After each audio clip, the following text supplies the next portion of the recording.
Welcome to my YouTube channel easy English learning with Junaid. آج ہم ایسے اسلامک الفاظ سیکھیں گے جن سے اکثریتی لوگ ناخبر ہیں، تو چلے سٹارٹ کرتے ہیں۔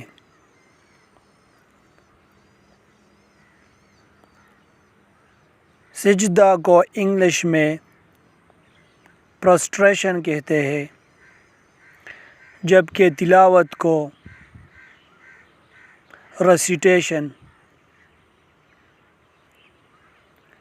جائے نماز کو مطلب جس جگہ پر نماز پڑھی جاتی ہو تو اس جگہ کو پریئر میٹ کہتے ہیں، جبکہ حج کو پلگرمیج۔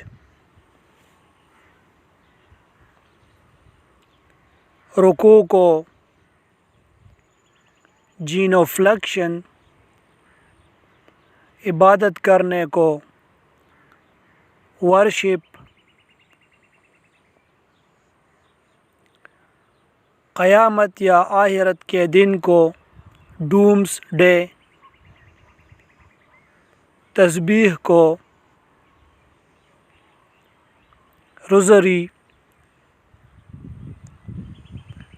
تبلیغی جماعت کو مشنری، جنازہ کو فیونرل،